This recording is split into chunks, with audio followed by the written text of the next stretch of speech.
Welcome to the party. I'm not here right now, but I want you to listen very carefully. These guys are very funny, so pay attention. Enough talk. It's showtime.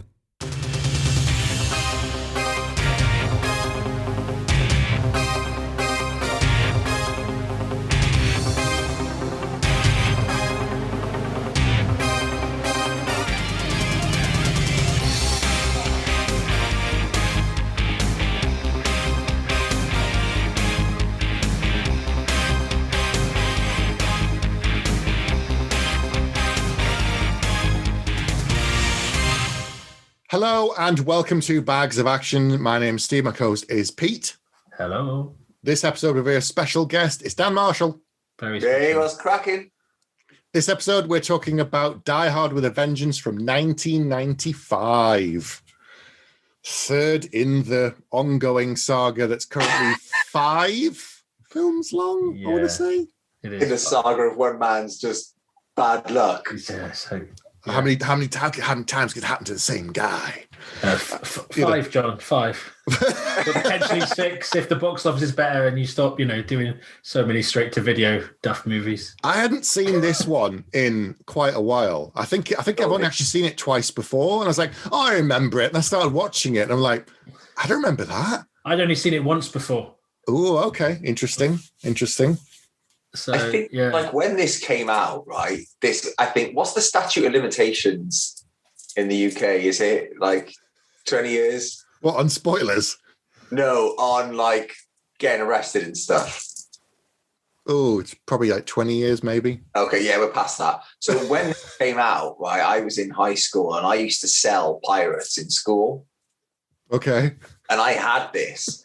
So I think I must have, like, rinsed it. Like, because I just had it. And, like when you're younger, you just watch things over and over again, don't you? And it was still stuff in this I don't remember. Some of the punchlines to the jokes I thought were hilarious, and I just don't remember them. maybe your pirate copy had bits missing. Yeah. Do you know what? I had a version of Casper the Friendly Ghost that was so early it didn't have any ghosts in it. It's like green screen effect. Yeah. Effect goes here. Did you enjoy Casper the Friendly? Yeah, Casper the Friendly is really good. Voiceless. Oh, man. You learn new things about people all the time, don't you? Mm-hmm. Yeah. I'd forgotten how much makeup they put on Bruce Willis in this film. Like, when he first turns up in, like, the first 5 minutes, I just kept staring at his eyes going, why has he got so much mascara on? They're making his eyes really pop. They did do his eyelashes. Yeah, I was like, what is going on with his face? For a guy who's supposed to be hungover and been drinking and having like a really bad time and smoking, I was like, you look surprisingly fresh at the start of this film. Normally you look like, dog's arse, but... I thought it was more like he was so hungover, he put makeup on to make himself look a little bit better. We've all done that. We've all been there. You wake up, you're grasping a torch and some Doritos. The next thing you do is just put some makeup on. That's what I call Friday. All right. Oh, fair play. Can I actually? I don't mean to hijack your podcast, but can I talk about something a minute before we get into Go on. the So, Is it a confessional? pardon? Is this a confessional? No. So you'll know exactly what I'm talking about here. So the third installment in how many? 5, right? 5. Must have been a pretty good one for them to have made another one, albeit however many years later. Samuel L. Jackson in it. A popular installment, right? Do you know how hard it is to actually watch this movie? It's impossible, almost. It's almost like, right, Fox don't want you to, or Disney rather, don't want you to watch it. Yes. So I knew it was a long shot checking it on Netflix, right? It's not on there. Nope. Fair enough. So go to Amazon, no freebs. Surely you can rent it, right? Nope. No, you can't rent it. So You can buy it 4K. You can buy it 4K is the only option on Amazon. Yes. right, okay. I didn't have that. I don't know if I've already told it not to tell me about 4K stuff, but I did. So I was like, right, Fox owns Sky. I'm gonna be able to watch it on Sky. Have you got Sky? I have. I got a Sky Cinema. Yeah. Did you type in Die Hard? Yeah. When I suggested to Steve we watch all the Die Hard films, they were all on Sky Cinema. By the time we've got to the third one, they've all gone because Disney Plus is launching Star, and they've pulled everything from everywhere else so that they can put them all on there exclusively. But all the other from tomorrow. You can watch every other one. Except on Amazon. Yeah. Amazon's got like 1, 2, 4, and 5. Yeah, 3 is like you can buy it on Ultra 4K, but you can't rent it. You can't watch one either. So it's crazy. In the end, right? I thought, right, the boys are going to kill me now if I rock up, but I'm like, I haven't seen it in 10 years. I'm going to review my pirated version from 25 years ago. I had to get it on Amazon Prime. I had to buy the Blu-ray. Oh wow, that's dedication to the cause. Yeah. And I haven't got the other ones now, so I can't put it in like my collection because it'll just like people will like come over. Why have you got? I've got but now you can go. I've got an interesting story about this. Yeah, it'd no other way of watching it. It'd be like Pete going like, "Why have you got Fast and Furious 7 but none of the others?" Well, I had to watch them in order, and I could watch the first 6 on telly, and I had to buy 7. That's a valid point. I had to dig out the box set, right, of the Die Hard quadrology of the 4 films in the entire franchise, and it's like, well, you now made a 5th one, so that box set is now obsolete. So, crowbar the 5th one in somehow.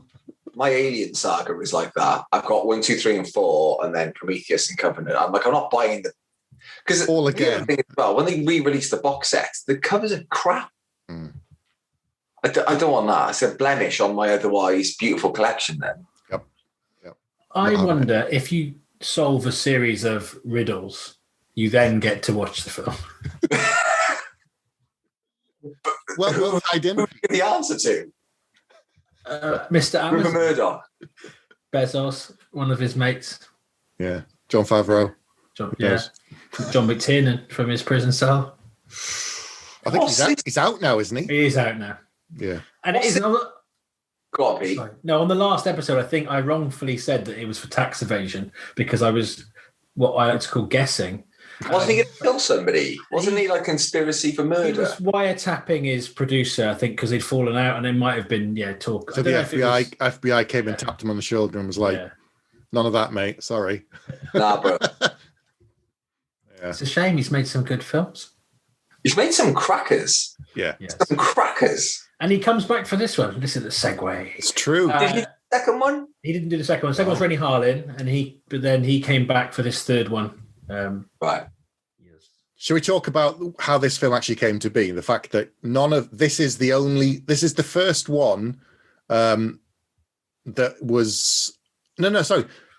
First one isn't novel. Yeah, the first 3 were not created specifically for Die Hard. Only the 4th and the 5th were in the franchise. Yeah, this was a. What do you mean? This was a screenplay called Simon Says. This one. Yeah, the first film was based on a novel by someone else, and they just kind of adapted it. Frank Sinatra was going to be he's going to be McLean, wasn't he? That's right. Because he had a contract. The second one was based upon something else. Different novel. Yep, and this third one there again was based on a totally different novel, but originally it was going to be a Lethal Weapon film. Shut the front door. And if you watch it and you think about it, you go, yeah, okay, I can kind of see it. So it was, Riggs and Murtaugh. Then it was going to be something else, and they'd kind of like... Murtaugh was going to be solving all the riddles, see? The 2 of them would have been running around, like, solving riddles and doing stuff. Then it was going to be... they said no, and they went with Die Hard. They went with... It would have been 3 or 4 of Lethal Weapon instead. Probably 3, I think. 3, probably. So they didn't go with this. Then it was going to be another kind of franchise, and they passed on it. And then it came round to Die Hard, and then they had to kind of adapt it and stuff. But it was Bruce Willis, apparently, because they'd offered him other stuff in the past to do the third one. He didn't like them. He turned them down. And then when they came to him with this, he said yes, but they'd worked on it with McTiernan, I think, and some other people. And this is written by somebody called Jonathan Hensley. And it was pitched as a screenplay called Simon Says, like you say, retooled for Lethal Weapon, then retooled multiple times. But he went on to do Jumanji, the original Jumanji, and also Armageddon. As well. Which is a pretty good movie, to be Armageddon. We haven't done that somehow. We haven't done Armageddon. We really should. There's a lot of action in that. Yeah. And Liv Tyler, so it's all good. I'm gonna agree with you. Oh, thanks. Good. I'm glad you agree that attractive woman, Pete, is attractive. I am the beholder. Worth having a podcast I am the about. beholder. You know. Yeah. So eventually, it came to be, a Die Hard film. I did not know that. Any of that. That's one of the 25 things I learned about Die Hard 3. Oh, God. Yeah.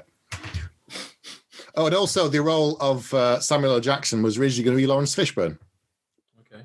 Really? Because he was good. This is the second role that went to Samuel L. Jackson instead of Fishburne. And the first one was in Pulp Fiction.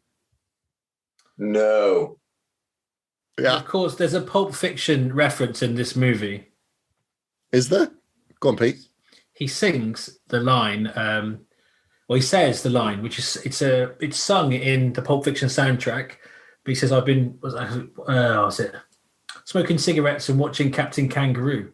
He asks him what he's been doing, and he says that line, which is from Pulp Fiction. Okay. Interesting.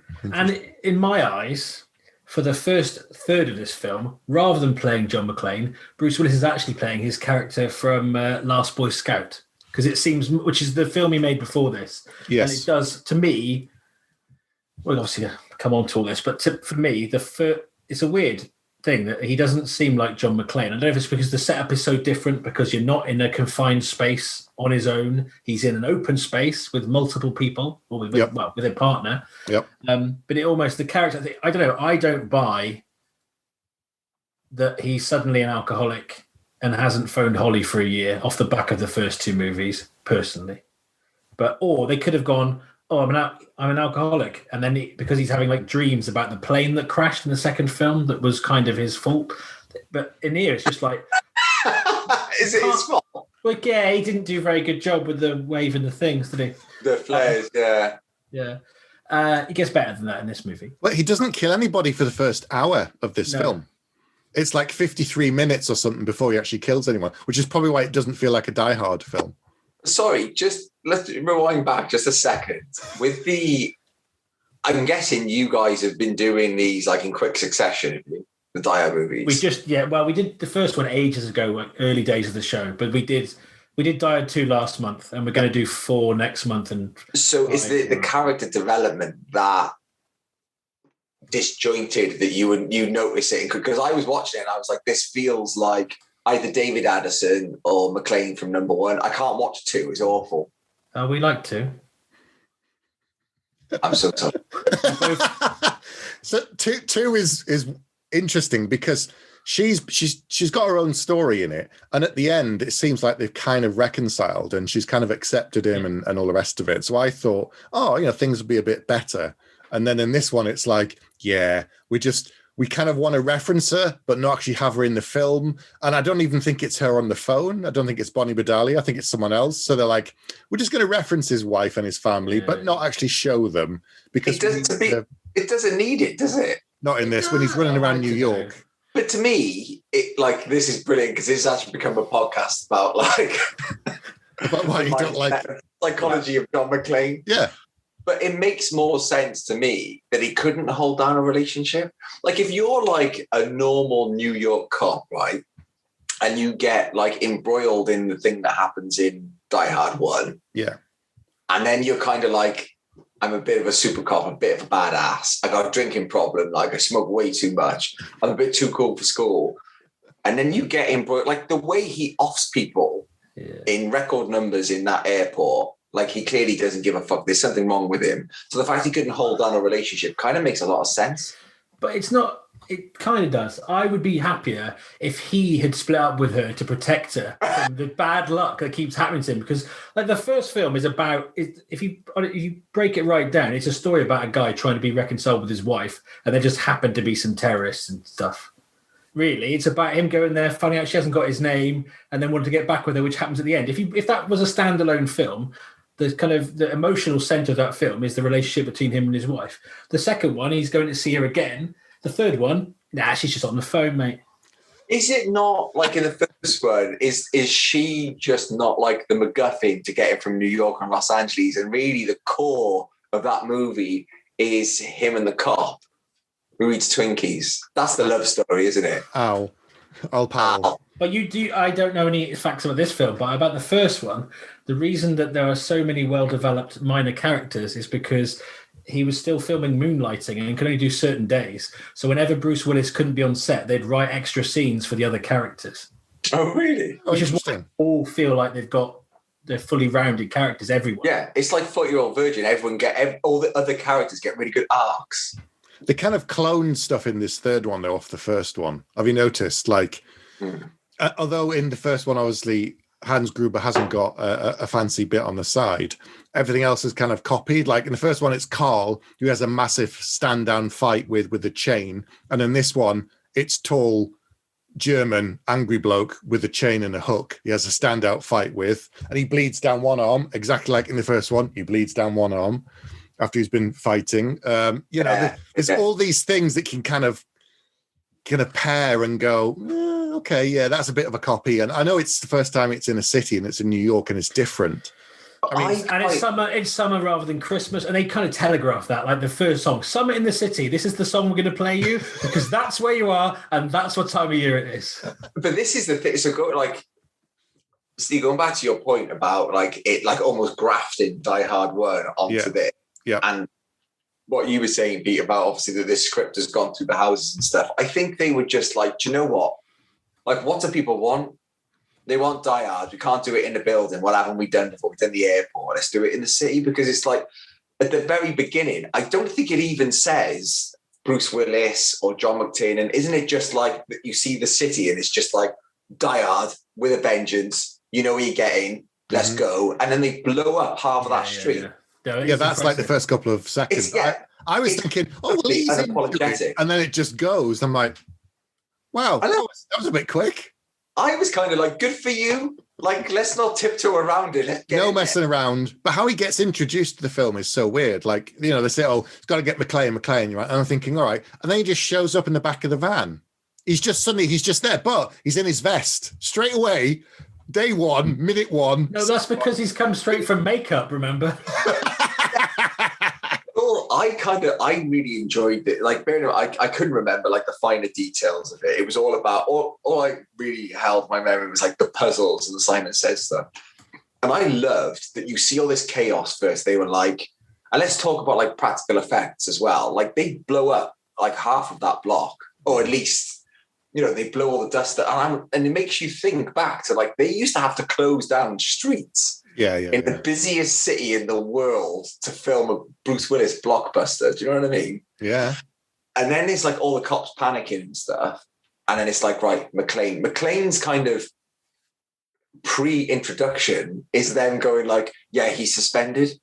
Yeah. That's it. Like, did we ever find out why he's suspended? No, it doesn't matter. No. It does to me. He needs to know backstory.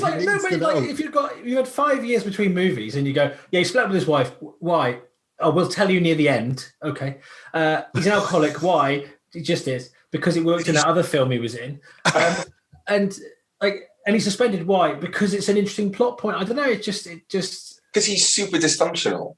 That's kind of what, like, that's the one thing that goes through them all. And even when, like, no spoiler for your next one, but in the next one, when he's talking to his daughter and stuff, and she's just like, look at you. Yeah. I think the first two would have messed him up, though. He gets to Nakatomi and he saves his wife and everything's good. And then he has an awful trauma of watching 300 people die in a plane crash right over his head and crash into a runway.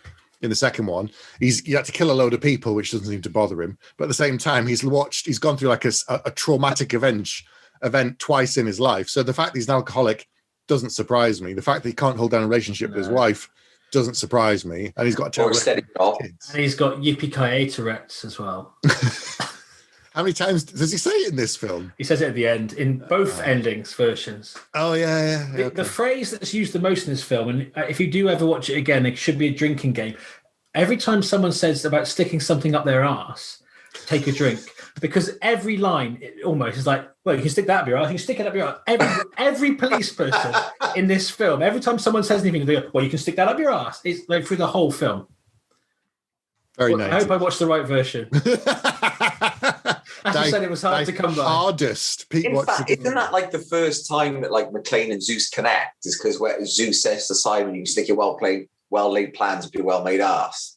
Yeah, and he laughed. And McClane laughs, and you're like, "Oh yeah, yeah." But that first scene, I'd forgotten as well. I knew that Simon got him to do something. He puts on the sandwich board, and as he walks through town, that old woman looks at him, kind of goes, "Oh," and I thought, "What has he got on the sandwich board?" I'd forgotten. I physically recoiled, which is not something I do very often. I just was like, "Whoa, okay." I remember they show this on TV. You never see what's on the sign. Oh, they cut it around it. Yeah. That was brutal. It just says melon farmer. Mother Hubbard. And then he says, "Yippee-ki-yay, Mother Hubbard," later on.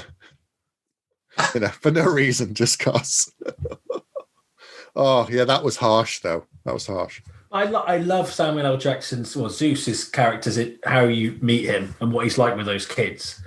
And those are his nephews, Pete. His nephews. Is that fact 5? Yes. If you read the novelization, it gives you a whole backstory about why he hates the cops, how he ends up looking after his 2 nephews, and the whole backstory's there. What, are they staying with him, are they? I think they live with him and stuff, and then, that kind of thing. So... Yeah. Even more unbelievable then that he starts running around the country, the city. The city. Well, then later the country, but yeah. Well, they're at school, Pete. That's where he sends them, school. Okay. Which then ties into the fact that he has to save them from school. Yeah. I don't know. It's like you show the gun at the start, Pete. I know that. I know. I appreciate Chekhov's gun. I'm aware of that. But they do. So me and my girl have got like a running joke with this. What I'd say about like Chekhov's gun, and it's the most painful Chekhov's gun. Do you know, like the makeup scene in the van? Yep. Yeah, with McClane, they do like the badge numbers on the lottery. Yep. And another one. There's another Chekhov's gun in it as well. I can't remember what it is. But there's all these callbacks. Like, so when he's got the sandwich board on and then they rip the sandwich board off, he's got the gun strapped to his back between his shoulders, like in the first one. And I'm like, it's like you watch Die Hard 1 and then watch this and go, yeah, got one of them. What's next? Yeah. Large German man that he fights. Yeah. With a chain. Yeah. What's next? Even the bad guy gets a vest in this one. That's true. Yep, a blue vest though, because white is McClane. He's the white knight, but blue kind of being black because that's too obvious. That's just but blue's okay. Again, though, have it start the film with him in therapy where he feels like he's repeating the same things over and over again, and that's why he's an alcoholic and he's lost his wife. And then it would all make sense. It'll be meta. I'd be on board with that. What is this like? Are you saying that this is actually like McClane playing out his nightmares? Is like. PTSD, Pete. Maybe. None of it's real. It's just like he's on the holodeck somewhere. I mean, the last one, I had to switch it off, but it's pertinent to this point. Like he's almost like a superhero. Like the stuff that happens to him, you're like, I know he's going to survive that. So that makes sense that it's kind of just like this escalating nightmare that he's having on a psychiatrist's couch. Each episode is just like, I had this dream last night, Doc. That's why that's in an airport and there's terrorists after me. Yeah. Oh yeah, John. Yeah. Okay. I just shot people in the baggage area. No one did anything. That's it. That's why this one isn't available, because it's the dream sequence within the series. Wow. Blow my. That's not. Is that on your 25 thing, Steve? No, it's not. 26. That's 26, Pete. It's number 26. Anyway, I should get this back on track. I'm sure there's somebody watching and listening to this going, what the hell is that bloke on about? I reckon they're listening to this going, this is the most informative episode they've ever done. Probably. I did notice that Samuel L. Jackson did seem to be channeling his character from Die Hard, from Pulp Fiction at the start. Like, he tones it down after about half an hour, but to begin with, he's just like, I hate this, I hate you, blah, blah, blah, F this, F that. And then at one point he goes, okay, you can hate all white people, but I haven't done anything to you personally, Bruce Willis kind of says. And he's like, well, maybe, okay. I think, though, they got him, and especially now you've explained about the amount of hands the script went through, I think they were like, Sam, can you do trademark Sam? And he was like, yeah, all right, yeah, do that. There's loads of just him just like fucking shouting. It's like Al Pacino, isn't it? I think he said, one of the other facts from the 25 I'll share with you is Sam Jackson was asked, and he said, this role is probably one of the closest one where he's just playing himself in real life. It's fairly close to him, he said. Probably not quite as shouty in real life, but apart from that, he goes, it's him. I think, and it does tie into that. I think for 1995, it's not woke, but it's surprisingly conscious, I think. Like, I was a bit surprised. I mean, obviously, the first bit when McClane turns up is really obvious, and you hit you over the head with that. But like when he's got to answer the phone in the subway and the cop pulls a gun on him? Yeah. It's like, and it's hard sometimes, I think, when you look through something with the prism of like time and experience. Like, obviously, everything that's gone on now, but you look back at that and you're like, there's genuine danger here. And even though it's an absurd film, that was probably one of the realest moments in it. Mm. Yeah. Do you know what I mean? Because all he did was jump the barrier and the guy pulls a gun on him. And it's exactly. Like, hang on, all he's done is jump the barrier, and it's like, yeah, but in America, not to linger too much on race. No, but I think, considering how kind of fantastic it is, I was impressed. I was surprised and impressed. I was like, they're not like, they don't just say it a couple of times and run away from it. They're like, this is a thread. This goes all the way through, you know? Yeah. One of my favourite bits, actually, is where McClane says to Zeus, you've just saved a white cop. What are you doing? He says, because if a white cop gets killed in Harlem, then 100 armed cops will be there the next day. So I wasn't protecting you. I was protecting my community. And I thought that was really powerful. Mm. Yeah. And it's really real as well. It doesn't like, they remove that kind of altruistic element from it. And they're like, right, this is a guy that's like conscious and just practical. Mm. It got really serious. And thankfully, really good at puzzles. I still don't understand how they did the water one. Oh my God, I am so glad you I don't get it. And he goes, right, it's 5 and thing. I need the 4, but it needs to be precise. I'm like, yeah. So how did you get the 1? I still don't understand. How did you get that in there? So you just got... So it's a 5 and a 3. It's a 5 jug and a 3 jug, and you have to get 4 in one of the jugs. I'm like, okay. So logically, you have to put 4 into the 5 jug because it won't fit into the 3 jug, right? So how do you get the 1? How do you know it's exact? Because he goes, I'll just put half of it. And then Zeus goes, no, you can't do that. I'm like, but that's what you did from the other one. So how did you get exactly? I still don't understand. They explain it to each other, and I still didn't get it. He's almost like, it's the remainder. It's also you put, it's the remainder. Like, the remainder of what? Yeah. No, I was worried. I was going to kind of maybe like make some static noise or something during this bit. So when you two talked about it, and you were like, yeah, I mean, it's really easy. I could have done it. I could watch. Yeah, I got technical problems. the Emperor's new water jug. Yeah, didn't get it. No. I didn't get it at all. I didn't get it at all, and I didn't want to ask. But I like that. Slight aside, but in this, some of the other characters have actually got something to do, like the side characters, which there's more of them. Like from the guy who drives the truck that tells them stuff. He kept going, "What's 24 or 47?" And I'm like, I don't know. Jerry steals the whole movie. Jerry's brilliant. Fuck, I don't want to see Die Hard with a Vengeance. I want to see Jerry with a Vengeance. What's that movie about? Where Jerry just inadvertently saves the city. That'd be amazing. Because he explains about the pipe. He explains about the trucks going through. He goes, ends up here, does this, and this. And he goes, what's 40? Oh, it's this president. Yeah.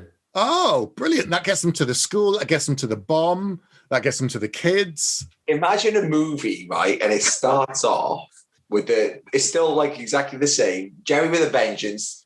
The street still blows up. Jerry gets up. He goes to work. And John McClane is like a cameo. John McClane gets in his truck, but Jerry saves the day. Jerry asks him one of the riddles. He's like, I haven't got a clue, mate. I'm just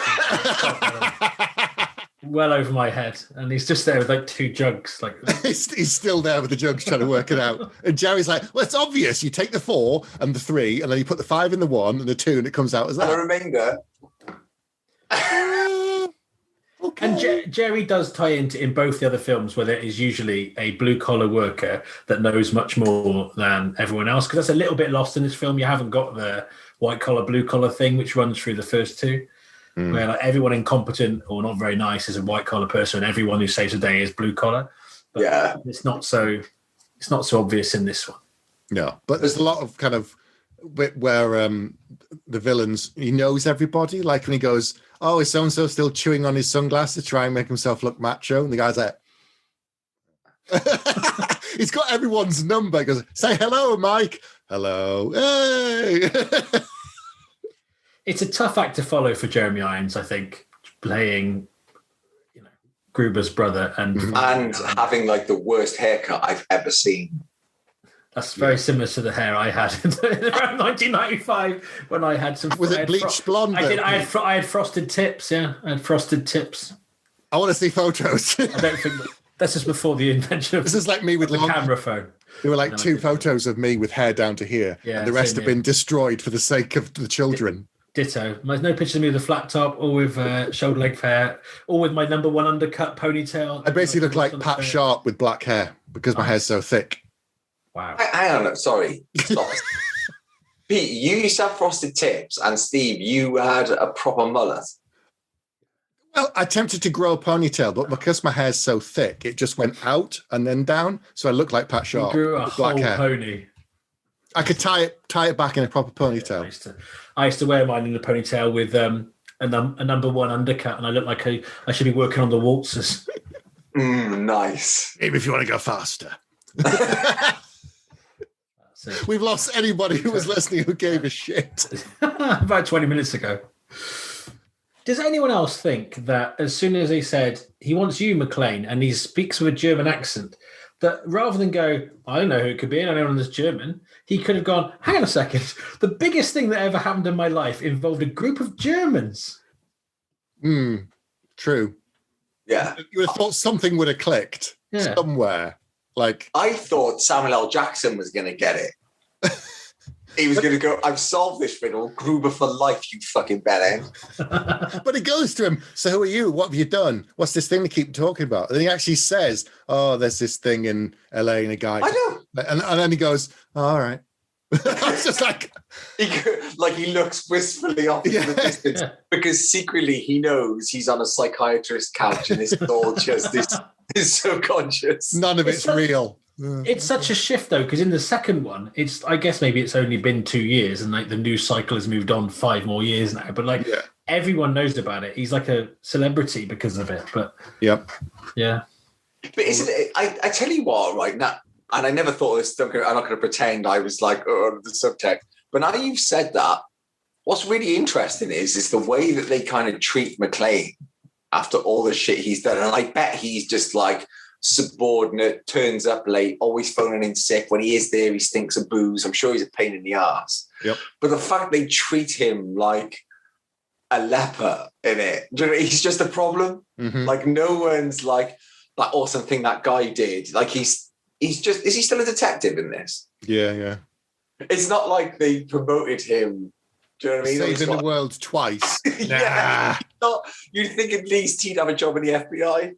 Nothing. Didn't even get like a medal, didn't get a better car, didn't get a better gun, nothing. Like no partner. He's not going to have anything like that. So no one would want to partner with him because it'd be like, every time something happens, it's bad, they die. I don't be around McClane. Right. Again, that was a good reason to have him out of the way. If again, another reason that could have been plausible than just for the sake of it is like they could be treating him like that because they think he's bad luck. Yeah, fair. I tell you, the only way that any of this makes sense is if in Predator 2 it was McClane. Wow. Right. Okay. I know. Take a minute. Yeah.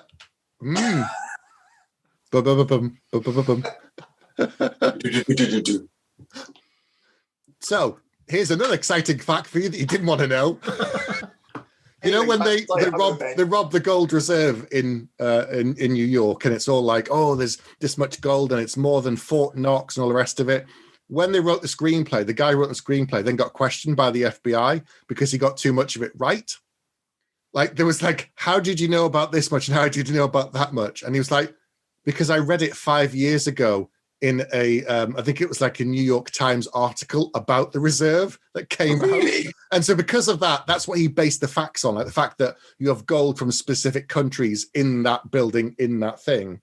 That's what he wrote it. That's the limit of his knowledge. And yet the FBI were like, how did you know this so well? He's like, I didn't. But he still got questioned over it. So, No way. Dodgy. I mean, my only problem kind of with that whole bit with the is goal. that when Simon turns up, I mean, let's use our suspension of disbelief to say no one at the beginning, that's the other Chekhov's gun, is the 14 dump trucks that go missing. Yep. So let's use our suspension of disbelief when they all roll up the same fucking street, right? And no one says anything. No one. When Simon turns up, all his mates look like bad guys. That's true. No one's like... That's true. At least in the first one, they cast like ballet dancers and stuff to make it look a bit different. No, they did. They did. They did. They generally did. This time, they just went, yeah, if you got any like blokes that look like mob, German. like henchmen, that'd be really great. It's like Guy Ritchie was casting it. Like the really large guy who doesn't even speak English, pretends to be a detective. Yeah, it's like, that's a bad idea. Like, it's just this like huge beef of a man who's just stood there. They're like, he doesn't speak English. Well, stand over then, don't say out. He's there. I would, yeah. Why is he the person who takes the badge to become a detective? And I was also waiting for like, well, you've said he doesn't speak, so there's obviously going to be some payoff. No, he just doesn't speak. This is Detective Orzo, and he goes, and that's it. And then he gets shot, and you're like, well, all right then. That's the end of him then. Isn't he the only guy that goes rogue as well? Because he smokes that cop, and they're like, well, no, shoot him. What did we tell you? And he's like, I didn't understand what you said. I don't speak English. Yeah. It's bizarre. Did you notice a scene in this film which, to me, feels like it inspired a scene in a Marvel movie many years later? Go on, Pete. No. I think that the Infinity War. I think Winter Soldier's is it Winter Soldier with Civil War? Which one's got the elevator scene? Yes, I said that to Kate. I was like, "This is like, Winter Soldier." It's Winter Soldier. Winter Soldier, yeah. Because we want to get off. It's very similar. He's there and he's looking around. He's weighing them all up, and you can see the point where he realizes everyone's a bad guy. And it's badge number. Does anyone do the lottery? Yeah. Chekhov's gun again. Yeah. Badge number 6991. Yeah. You're like, okay, got you. Tick. Yeah. You're right, Pete. It is, and he kills them all. Yeah, it's very similar. Cap doesn't kill though, remember. He just knocks them all out. McClane kills everybody. He comes out covered in blood.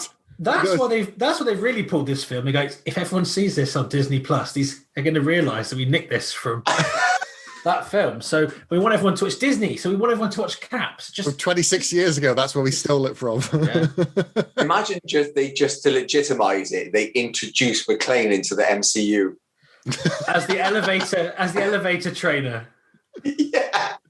He trained Cap back in 1995 when he came out the ice. So I could do this all day. I did it in 1995. It's one of those movies, right, that is so, like we talked earlier about, like how it's unapologetically like, right, it's a facsimile of the first one in a different, like we know everything that you love and we're just going to be honest about the fact that we're just going to copy that. Yeah. It's not for a moment in this whole movie, even though it's really easy to poke fun at an action movie from 1995. It's so much fun from start to finish. Yeah. Even with like the played out tropes, I was like, you just tell me where I am. I'm just going from this bit to the next one. It's fine. None of it was like eye rolling. And it rattles along at such a pace. I mean, like, before we get to any of that stuff, even the bit where he's like, I used to be a cab driver. The quickest way is down 9. And some of the stuff that these two get up to is like not only highly illegal, but just do those movies, the best kind of movies, probably all the movies that you guys talk about that are just so much fun. Yeah. Your suspension of disbelief goes out the window. Yep. This felt like that for me. I was like, do you know what? This is a proper like Friday night, stick it on, switch your brain off. It's like hamburgers, isn't it? Do you know what I mean? Yeah, it's like action junk food. Yeah, it's 2 hours and it doesn't feel like it. The fact that you get the explosion in the first 60 seconds, McClane turns up within like 5 minutes in a vest. I'm like, right, we're on. Here we go. And then it just goes. I was thinking I'd watch it a bit and go, go and have a cup of tea and I'll stop and have a break. I didn't stop. I was just like focused on it the whole time. I was like, oh, I don't remember this. How'd you get 4 litres in the jug? And all the other puzzles. And You'll never know. a man walks to so-and-so and he meets so-and-so. How many people? And he goes, all right, I'd forgotten about that. The phone trick and all those numbers. And do you know, like the first time they split up? Yeah. Like you do this. If I fuck it up, you got my back. If you fuck it up, I got yours. Yeah. And he drives off and McLean follows the train. He's yes. like, I know I can go on the top of it. So he pulls the grid up from the street and just jumps in. I was like, I am 200% on board. Whatever happens in this point, I'm in. Because what you just did, you're like, right, this is where your suspension of disbelief needs to be. Board it. Mm-hmm. It's almost like the bit where he flies out in the ejector seat out of the plane in the second one. They've gone, that moment we got away with. Let's do that for 40 minutes. Yeah, yes. I still don't buy that moment, Pete. You know why I don't buy it, but we'll not go backwards. We'll carry on. Why don't you buy it? It's bullshit. They throw about 8 grenades into the cockpit. And none of them go off. Yeah, by the time you've thrown the 8th one, the first one would have gone off. He gets like 20 seconds on a grenade. I'm like, they don't take 20 seconds to go off once you pull the pin. I'm not an army medical expert in any way, munitions expert, but I can guarantee you don't get 20 seconds once you pull the pin. Do you think from now on, you guys should do a podcast with a military expert? So you can go through all the movies. Right, in Die Hard 2, how long does it take for the grenade to go off? 1 Mississippi, 2 Mississippi, boom, that's it. Game over. None of this. 27, 20. It's like Lord of the Rings with archery. I can't watch it now because every time Legolas pulls, hold, I'm like, doesn't work that way. Bows don't work that way. Fuck off. It doesn't happen like that. That's another podcast. Shit weapons in action films. No, it doesn't work like that. Oh, nice. Maybe we should do an extra episode. It doesn't work like that. I feel a little bit like you invited me as a guest and I derailed your whole podcast. No, we just have fun. Go on, but tell us how much you love this film because we enjoyed it as well. I struggled with the third act. Oh, go on. Go on, Pete. Structurally or? No, funny enough, you're talking about suspension of disbelief. Yeah. I don't know, though. I listened to a podcast with Stephen D'Souza recently, who wrote the first one and co-wrote the second one.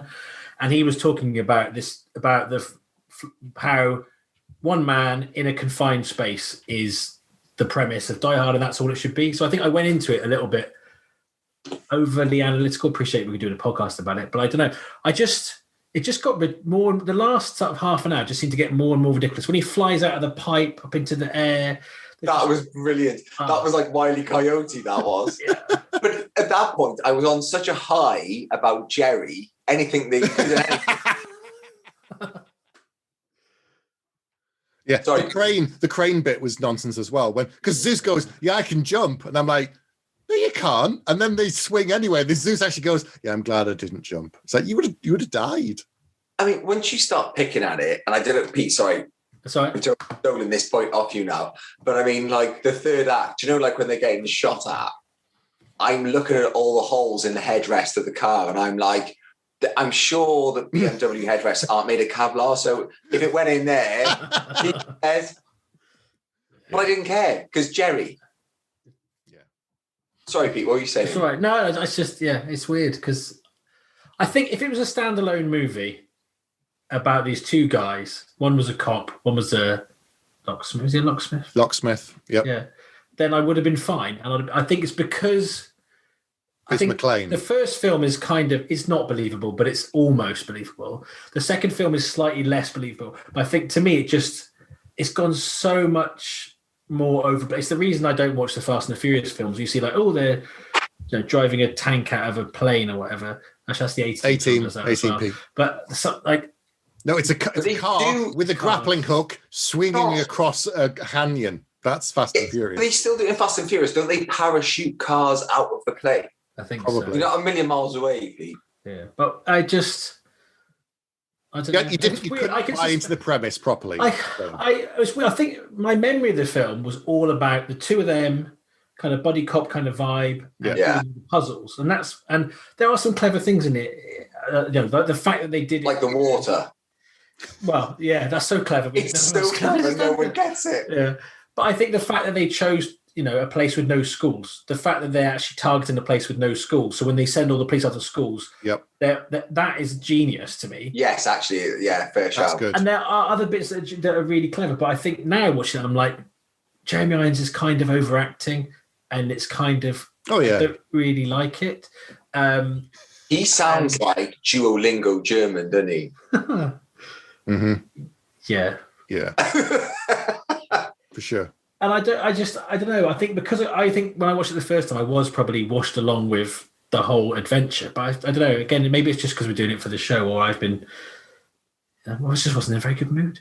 But it just felt. I just was like, oh, this is getting sillier and sillier and sillier, and I'm losing what I was trying. Losing the sense of it being McClane. Really, it just felt like Bruce Willis running around. It's still nearly. Ironically, the very end scenes.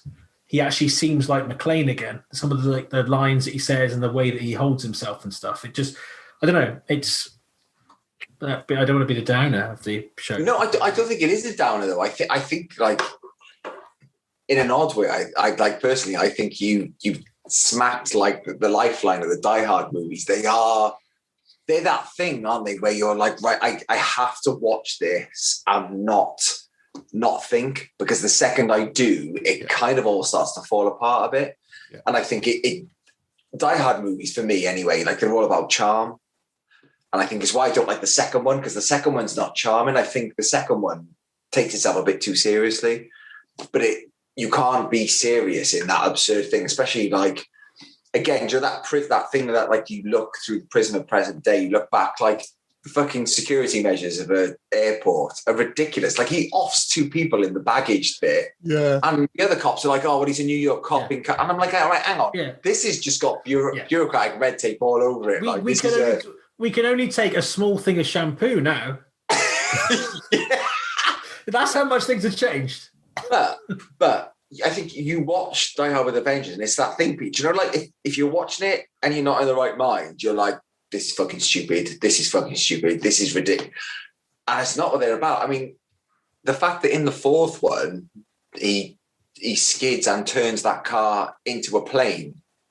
Spoiler for the next episode. But you're like, right, I either board this now and enjoy it, or I fuck it off. I think Die Hard with a Vengeance is like 1995. McTiernan at the height of his powers. They can do whatever they want. Yeah. And they basically do. Yeah. And they're like, right, you're either the things that you don't like, you ignore, and the rest you get on with it. I mean, the bit where he shoots out of the water, I was like, even before that, I didn't really understand how he skidded the dump truck around and then drove off faster than the water could catch up with him. Before that. But you're like, do you know what? If I start picking that now, I'm going to be in real big trouble. And Steve, a bit like the bit with the crane, you're like, they fall all the way down. But yeah, because it snaps and then it swings the car, and then yet they still and then they just land on the thing. I'm like, they still probably fell over 100 feet onto a metal container. Yeah, just because 100 feet fall is cut 5 times doesn't mean the fall is any less. And it's harder when there's 2 of them, because you almost go, it's Die Hard. This guy is hard to kill. This guy, he dies really hard, doesn't he? How's his mate? What if John McClane is the same character from Unbreakable, and that's how he can survive all the falls and stuff? That makes a lot of sense. He can't be killed. He could drown. God, and that fall is how he became Glass. Oh my God. Oh my God. Guys, you're blowing my mind. M. Night Shyamalan set this up when he was 5 years old. M. Night created this. He went to John McTiernan and went, "Can we have Samuel L. Jackson, please?" That's the biggest. Yeah, right. No reason. And then 25 years later, it all paid off. Imagine that in all the hands it went through. At one point, it goes through like a young M. Night Shyamalan's hands, and he's like, "Mr. Glass." But maybe he was just watching, and he started writing this Unbreakable script at one point. And he goes, he's dream casted it, and he's like, "Who could we have? Someone like John McClane? Yeah, he's pretty terrible. What if we get Bruce?" Imagine Die Hard with a Vengeance is M. Night Shyamalan's favorite movie, and that's why he put those 2 together. Yeah, because he just kind of goes, "Who could we get that's really tough and yet can never be killed?" Bruce Willis. What about someone who can can combat off him, but who's really good with the mouth? Yeah. Samuel L. Jackson. We've just solved out. If M. Night's next film is him traveling back in time and creating the script for Unbreakable, we've just we've broken the loop. We've broken the loop. Twist. We've seen it coming already, years ahead of schedule. And Jeremy Irons is like the studio mogul that's always in his way. He's like the narrator who turns to the camera at one point and goes, "Isn't it breaking the fourth wall?" Die Hard is the village in the village, because in the Die Hard universe continues, but if you climb over the wall, you're in Shalaman universe. Yeah. Wow. I think we've just solved everything. The world. Apart from this film. I'm sure there are people watching this going, "Oh, I don't know. I wonder how much they've been drinking." And yeah, I haven't done anything to drink. Anyone else? Nope. No? Just the hard stuff. I've had loads. I'm like on whiskey. You see. You see. You're just high on Jerry. That's what you are. Yeah. I'm high on life, Pete. I'm just high on life. Anyway, good. Do we have anything else to say about this you guys, film? I've been quite negative, so you guys should talk. My theory was, right, for this, our scores would go down, and then for the next two, I think our scores are going to drop every time right down, because I think 4, from what I remember... What did you give 1? 5. Full 5. Or did you give 2? We both give that a full 5 as well. Did we? Yeah. What? All right, okay, Yeah. so I think... Like the grenades? You just forget, it's just really good. I think it's stuck in my craw, and I mentioned it at the time, but I think I was willing to just go with the flow. You round it up because you don't do halves, you see. You see? Yeah. Right. Right. I think, should we do the scores? Should we do some scores? Are we just playing it now? I feel like we've barely talked about the trailer. But we've been talking about the film for like an hour and a half. Before we do the scores, right? Everything we talked about. Yeah. Let's talk about the alternate ending. Oh yes, of course. Better or worse than the theatrical ending? It's from a completely different movie. Totally it's why different. I sent it to you both. I was like, guys, can you watch the alternative ending before we talk about it? Because I need to talk about it with somebody. Bruce Willis is like suave, he's sophisticated, he's well spoken, he's well dressed with like a scarf and a black coat, and I'm like, who's this guy? Movie. Yeah, it's the end of a James Bond movie where like but I kind of like the idea that. So, Pete, going back to your point, like ages and ages and ages ago with like Holly and stuff, and how his life has kind of fallen apart. If this was the end to the whole trilogy and it had the alternate ending on it, it's kind of quite dark. Mm. Yeah, because he's willing to kill a guy in cold blood. And lost his job. Lost his job, he's got no pension. Like, what's he going to do next? Nope. Broken up with his family, broken up with his wife. Never, he's Nothing out. to lose. He's got nothing to lose. It's basically the action hero's littlest hobo. Right? Yeah. There was a third ending that was written, but they never filmed. I Am Night Shyamalan. It was instead. So originally, when they did the first ending, it didn't test very well. So they Which was the first one, the alternate one we watched. Yeah. Right. So they had to spend like another $6 million, or whatever it was, to introduce an action scene, blow up a helicopter, do the shooting at night, have guns shooting. Zack Snyder of them? So it didn't test well at all. And I think it was I don't even think it was the fans. I think it's the studios went, no. So they redid it, put the money up for it, reshot it, and then that tested a lot better. But there was a third ending where... Did it also involve aspirin? Were there aspirins involved with the third ending? No, the third ending, he's a dead child psychologist. Oh my God, which is also Bruce Willis.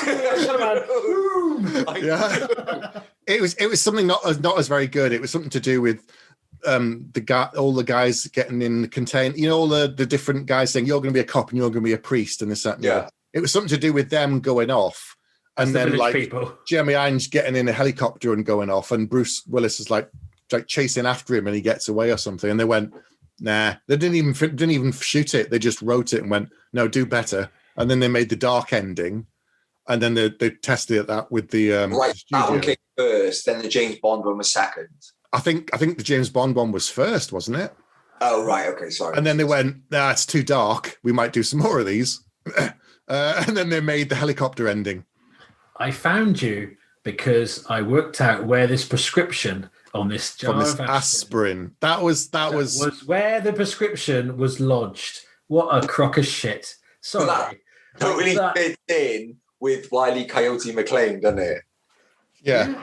It's like at this point, you're like, just go with it. Just go with the flow. Please run around a building with no shoes on. Okay, I tell you what, right, before we move on to scores and stuff. Yeah. How would you feel if Die Hard with a Vengeance was him in the Empire State Building? Yeah. Do you think you'd be like Twin Towers? Him on Twin Towers. Hacky bullshit, or do you think you would enjoy it more? I don't know, if I'm honest, because I've been toying with this, because part of me thinks they had to do something different with the third one, because by this point, Under Siege had come out. Yep. All these Speed on a bus, Speed on a submarine. You know, it's just Die Hard on a bus, Die Hard on a... Die Hard derivatives are Too hard.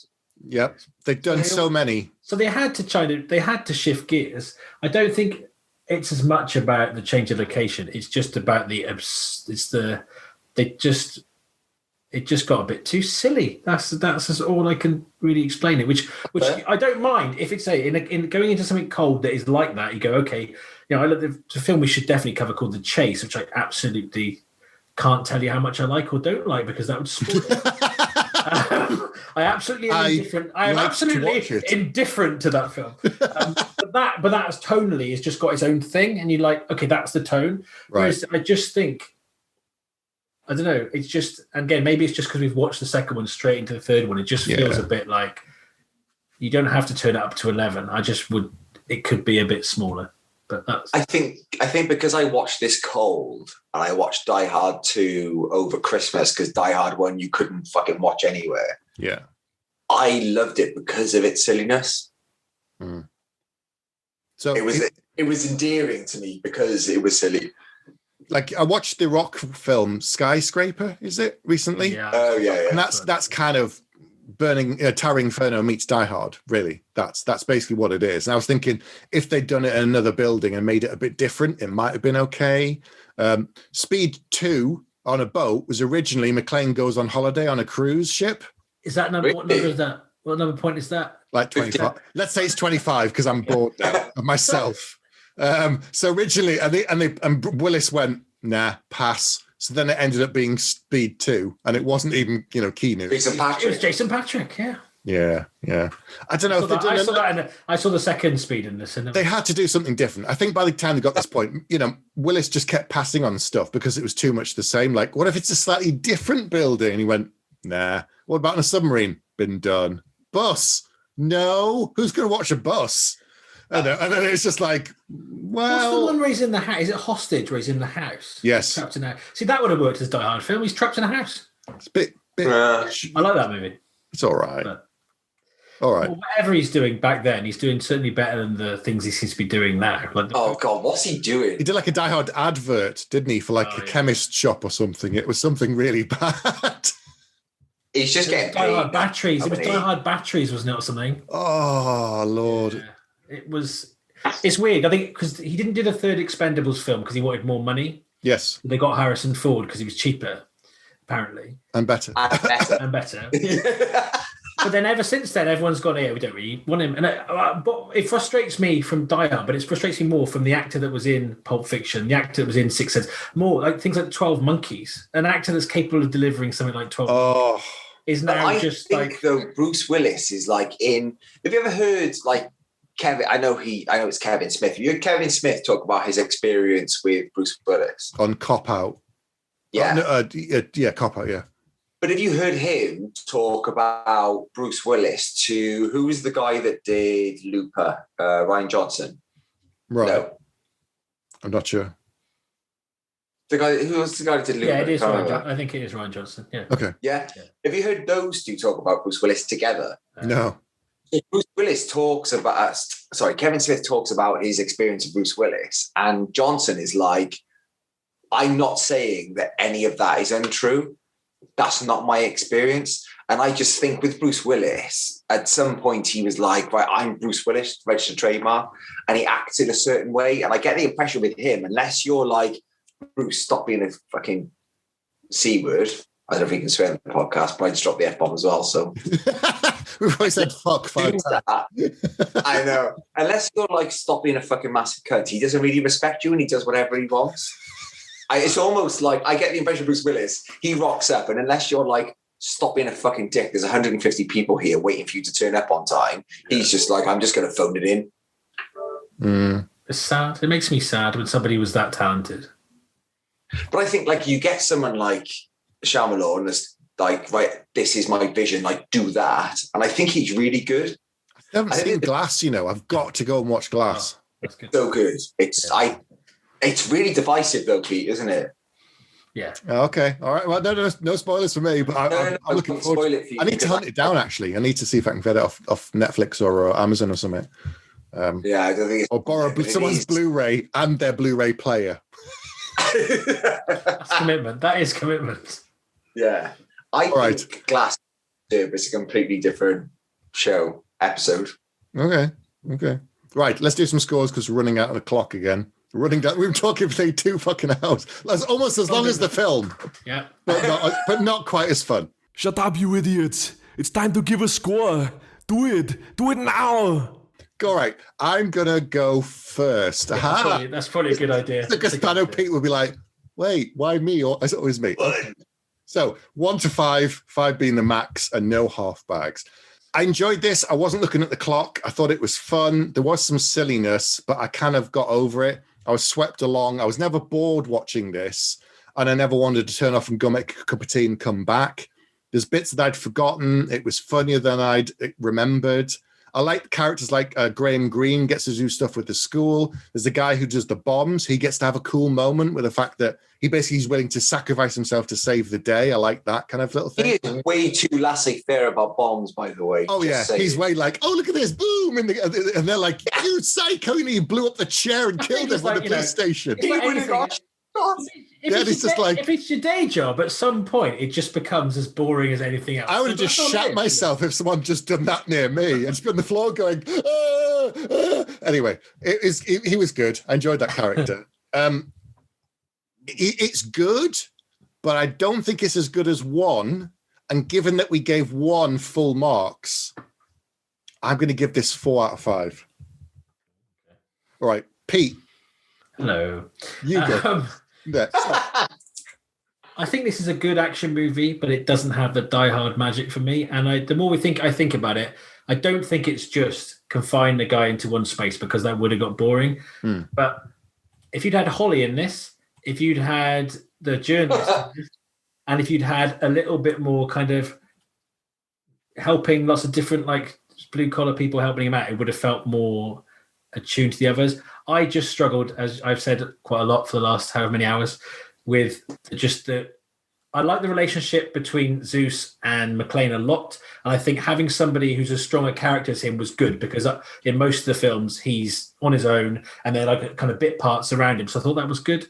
Yep. But I don't know. They couldn't really win, because if they'd gone with the same formula, it would have just been another Die Hard-esque movie on the shelf with about 10 others. But Samuel Jackson, I think, is the best thing in this film. I'm going to give it 3 bags. Okay. Danielson. Yeah. But it's a 4-star Friday nighter for me. A 4-bag Friday nighter, rather. Thank you. It's just, I don't think it tries to be anything other than it is. I think it knows what it is. The fact, like, at the beginning, it's just like, there's no starring, there's no directed by, it's just like, die out of the vengeance, blow up a street, let's go. We've changed the format somewhat, get with it. I think, like you said, Steve, like, I was never bored. I think the dynamic between the two of them was really good. It was way funnier than I remembered it. Like, it was absurd in the right ways. No other movie's got Jerry. More Jerry. That's what we want. That's just more Jerry. I can't wait for his Disney Plus spin-off. Jerry the movie. Yes. Oh man, that'd be class. That'd be class. Well, next month we're going to do Die Hard 4 and then wrap it all up in 5. which I've not seen, and I'm already not looking forward to. I've not seen it, and I intentionally didn't see it, which is not a good sign, but we'll see. You're in for what's the opposite of treat? An awful time. A trick. Broccoli. You're in for broccoli. You're in for that. You're all for cauliflower with no cheese. Film celery. It's not even like, at least broccoli's good for you. Celery's like, I burned more calories eating it than I did nah. Well, so we can't tempt you back for number 5. No, do you know what? If you want me back, I'll come back. I'll watch it again. I'll come back. I'll buy it on Amazon Prime the day before I go to do the podcast, and I'll watch it. Dedication, Dan. I appreciate it. Back by popular demand, Dan Marshall. well, thank you for coming on, Dan. Gonna go, I hope they never ask that guy back, because it was the most incoherent episode I've ever heard. Who the fuck is Jerry? I had fun doing this, even, and I'm watching the film, so it's a double whammy for me. Thanks. Anyway, right, we're going to say goodnight. So, Pete, thanks for Dan. Thanks for coming on. And Pete, do you want to wrap us up? Thank you for helping us fill the water jugs. Nice. You have been listening to Bags of Action. No bullshit. You'd better stick around for the next episode, because if you're lying, I'll be back.